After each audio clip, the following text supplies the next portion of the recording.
everybody, to yet another glorious episode of the Trial and Aaron podcast. We call it The Tap.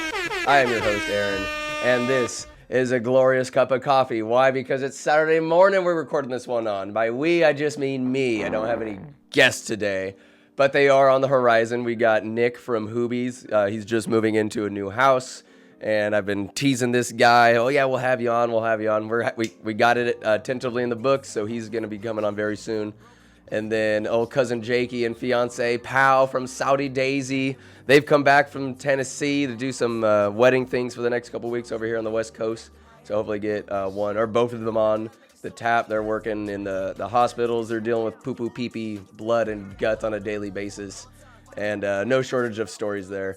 So it's a little tease on the near future for the tap. But for now, for today, you're stuck with me. And it'll be a quicker episode. Got a little anecdote to share you, but I figured what kind of anecdote will tickle the sliders. What's going to be ticklish today? I have a story, and as I look back at it now, I can laugh. But that day in 2015 was the worst day professionally for me in my entire life. I call it the double FU. Just a life bending me over and shoving not one but two fists up my ass, and it did not feel good. It was a punch to the gut. It was just absolutely devastating to me, the morale, but you gotta keep going. So I was just kind of stewing over it and what the details are, and there's just multiple. What makes this devastating was the timing of it, because there's multiple stakes in the fire at one time.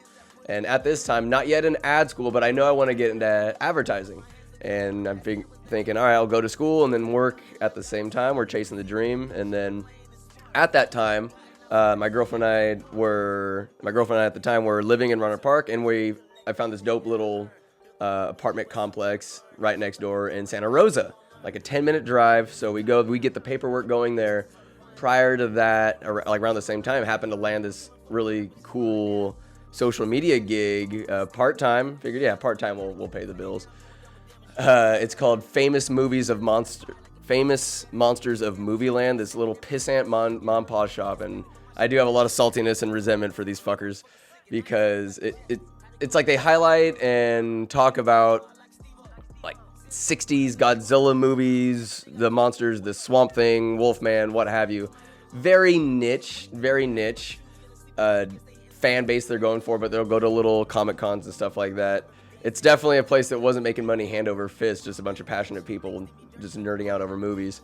So somehow found them and got like a gig to run their social media. I figured, all right, that coincides with advertising and digital media, what I'm trying to get into. So I'm like, all right, we got that. So the paperwork's in the process there. There's paperwork in the process of the transition, moving apartments. And I also have lined up on this Friday, at least I believe it was, a phone interview with this ad agency. I'm like, no way. Like, I was just cold sending out my resume and my portfolio. The shitty little portfolio I had at the time that I made in a JC school advertising class. Yeah, that's what I thought was going to be good enough to even entertain a potential creative director with my portfolio. It was trash. It was absolutely garbage. Horrendous, not even amateur hour there. Not to call it amateur hour would be such an egregious overstatement for what I was presenting these people. But I got an email back saying, yes, we'd love to do a phone interview with you, go over your portfolio and your work, and that's how it goes. You just go over, this is the type of creativity, here's my process, and then you're pitching yourself essentially to join their creative team.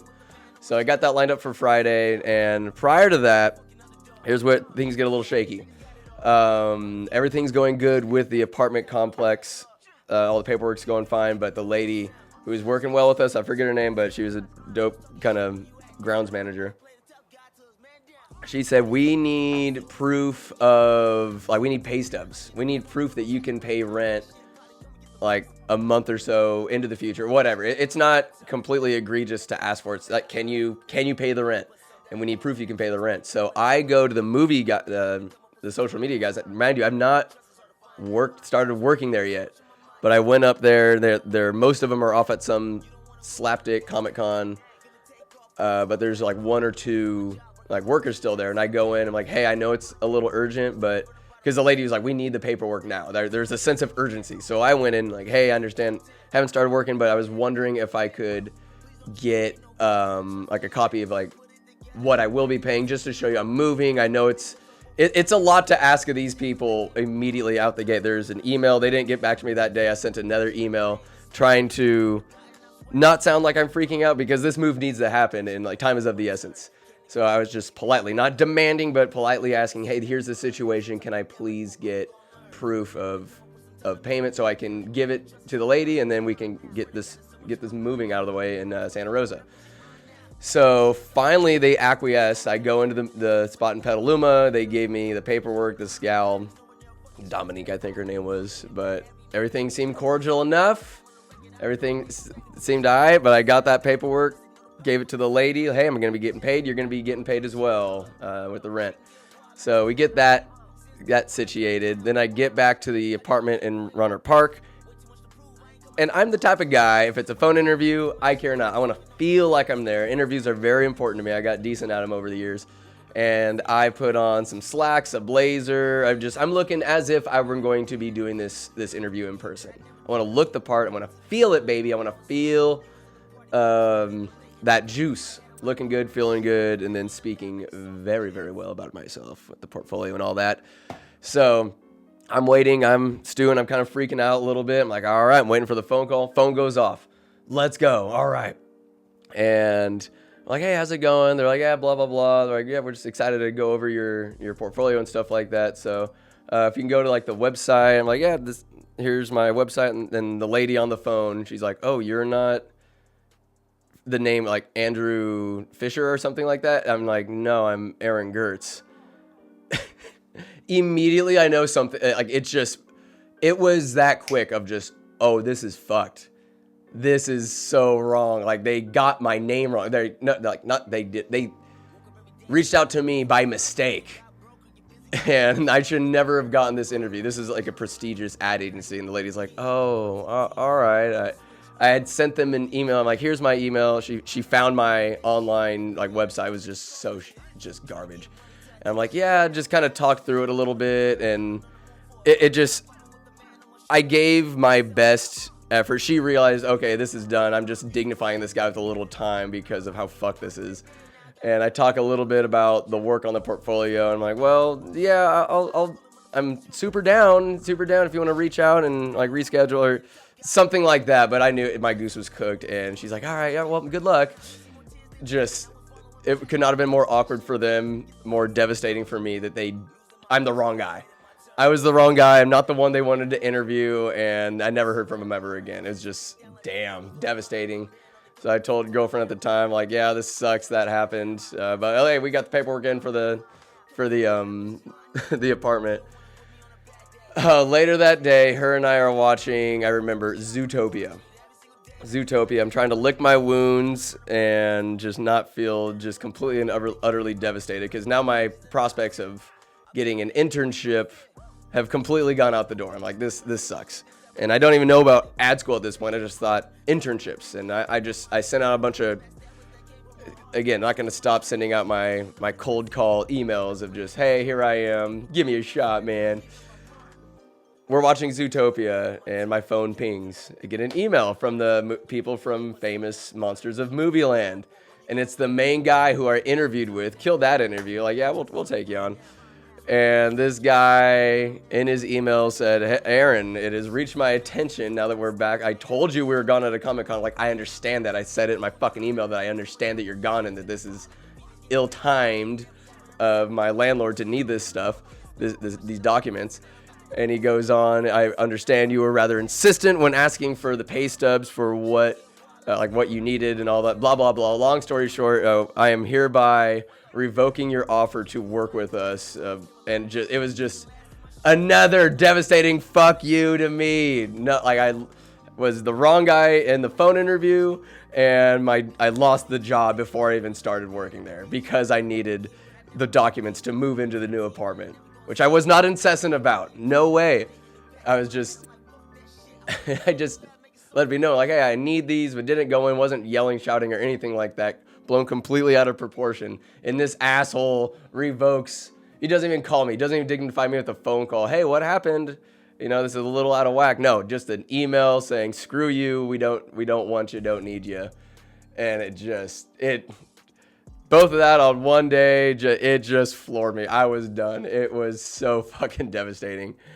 Sucked a big bag of D's. And that was the day of the devil FU. Just complete, utter devastation. And I know I'm rambling on about it, but there is a light at the end of the tunnel.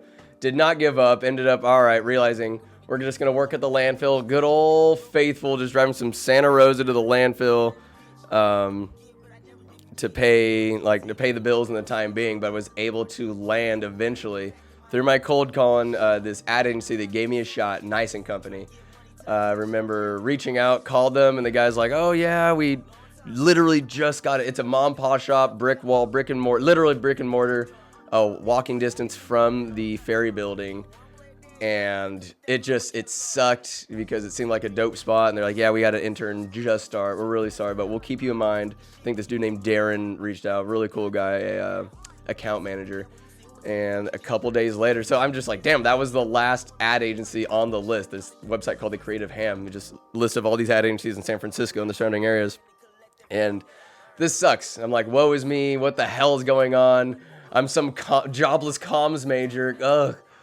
But I get a call back from Darren a couple days later saying, hey, the intern totally just didn't work out with this. Kind of they freaked out and quit because there's just too much asked of them when the person took their work home from the internship and just completely misunderstood what was required of them. Not that much. So I'm like, yeah, I went in, had another interview, showed them my pissant portfolio. They understood, hey, this guy just wants a foot in the door. Got my foot in the door and worked with them for about 6 months. Had a great time. And then eventually one of the brothers was like, hey, their creative guy was like, hey, if you want to get into advertising, you're not going to do it here. You got to go to ad school. You got to create a portfolio. I'm like, why didn't you just tell me that out the gate? Wouldn't have wasted time here. But it wasn't a waste of time. It was cool to be in that environment, see how kind of old school they did it. It was rather egregious how old school they went with it. I was literally taking poster board and taping it to cardboard for them to show and pitch their sales and their ideas to clients. Whereas when I went to a bigger ad agency and stuff, it's all digital. You're making PowerPoints and you're doing it with a projector screen. To do it like it's the goddamn 60s with cardboard and tangible paper and everything like that. It's OG, but it's pretty cool how they did it. Hopefully they've changed their ways now. And I'll give you a bonus anecdote of my time there because I love telling this story. It was run by, the last name is literally Nice. The Nice brothers. There's two of them, Kelly and I forget the other guy, but they worked well together. They were really, really good to me. And I just go into the bathroom to just waste time. I was playing my phone. I don't feel like working right now. So what great work ethic I did as an intern. So I'm in the bathroom, just hanging out in the stall, sitting down, minding my own business. And then I see one of the brothers walking. I recognize the shoes, the leather shoes. They're nice shoes, some of the best shoes.